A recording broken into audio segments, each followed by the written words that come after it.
Today we are going deep on the Colossus of Rhodes.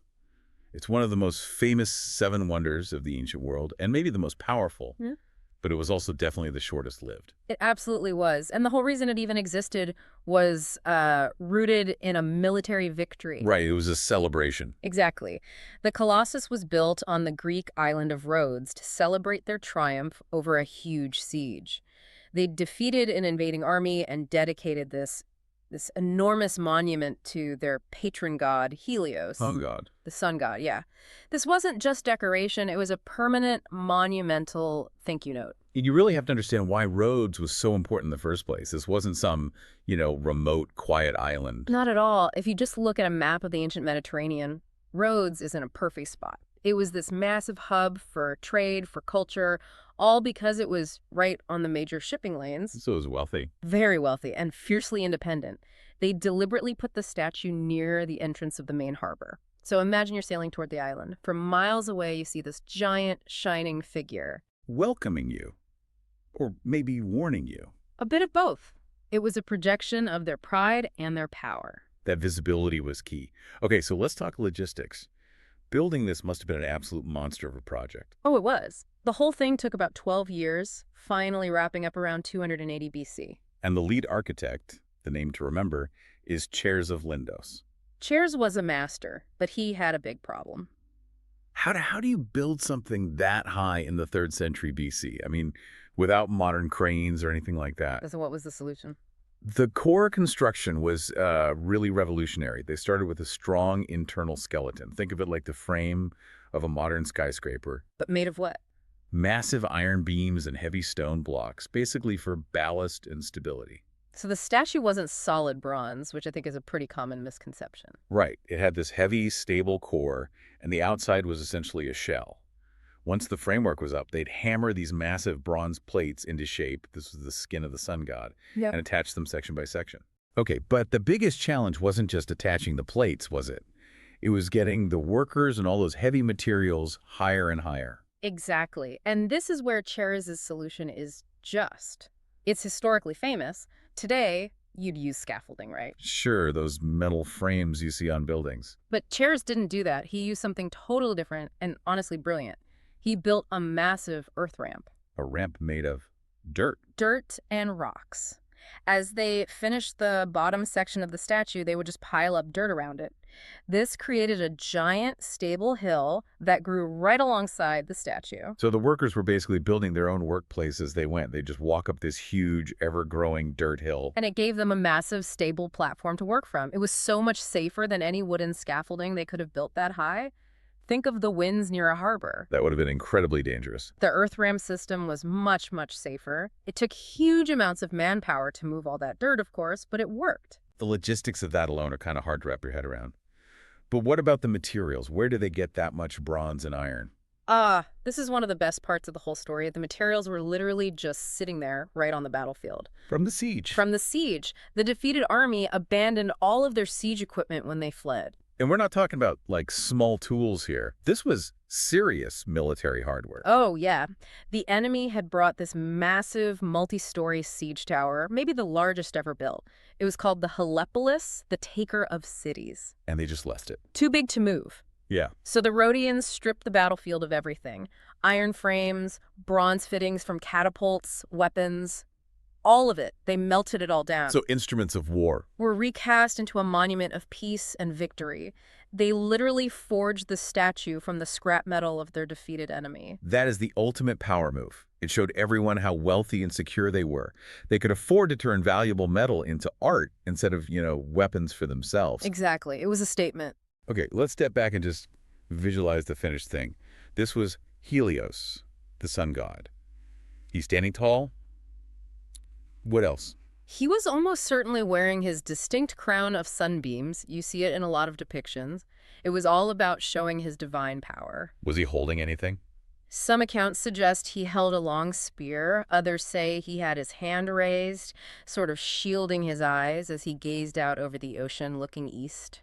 And the height.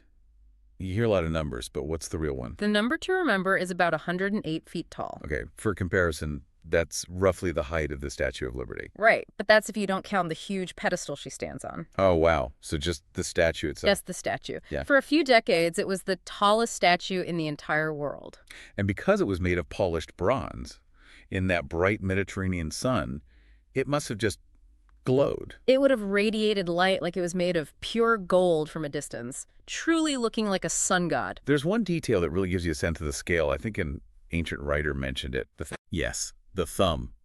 The story goes that just one of the Colossus's thumbs was so thick that a grown person could barely wrap their arms around it. It really makes you think about the effort.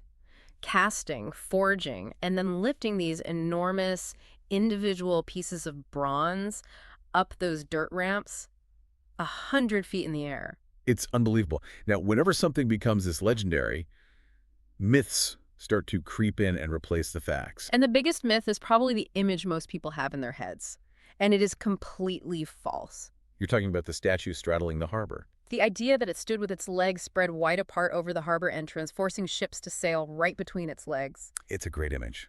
Very dramatic. It's a spectacular image, but the physics just don't work. The harbor entrance was way too wide. And more importantly, a structure like that with that much weight would have been totally unstable. It would have collapsed the moment it was finished. So no straddling. He stood with his feet together on a solid base. Almost certainly. On a pedestal near the harbor entrance, not over it. What about the other big myth? The lighthouse. That's another beautiful idea, that he held up a burning torch to guide sailors at night. The sun god lighting up the darkness. It's poetic. It is, but again, there's no real ancient evidence for it. No reliable accounts say a fire was constantly kept burning up there. These are legends that grew later on, trying to capture that sense of awe the statue must have inspired. And sadly, for all that work, it didn't stand for very long. A very short lifespan, less than 60 years. In 226 BC, a powerful earthquake hit the island of Rhodes. And that was it. That was it. The ground shook so violently that the entire structure just failed. It didn't just tip over, it snapped dramatically right at the knees. And it fell onto the land, right? Not into the sea. Crucially, yes, it fell into the land nearby, which meant the pieces were still there, visible to everyone. And this is where the story gets even stranger. It just lay there. For an astonishing 800 years, even as a ruin, it was still considered one of the great sights of the world. People would travel to Rhodes just to see the wreckage.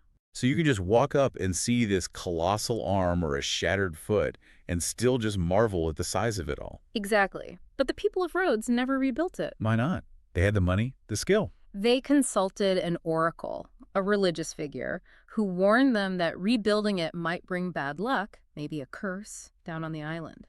So, out of fear, they left it. So for 8 centuries, it's just this giant broken landmark. What finally happened to it?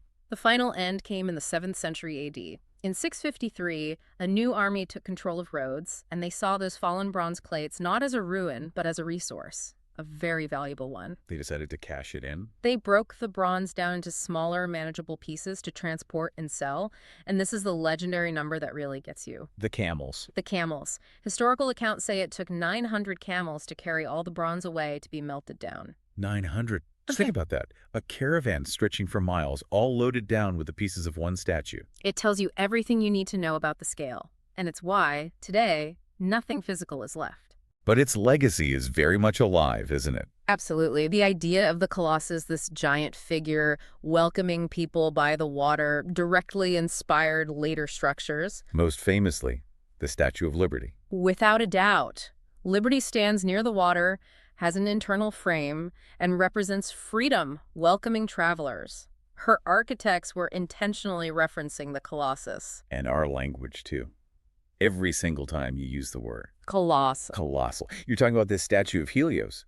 Its impact is still right there in the words we use. And even though the structure itself is gone, the search for its exact location continues. Archaeologists haven't given up on finding that original foundation. How are they even looking for it? They're using some very advanced tech. Things like underwater sonar and ground-penetrating radar to study the harbor area. They're looking for that massive stone platform that must have supported it. Because those stones would have been too big to move and sell. That's the theory. They might still be buried down there. Ultimately, the Colossus of Rhodes proved something critical, didn't it?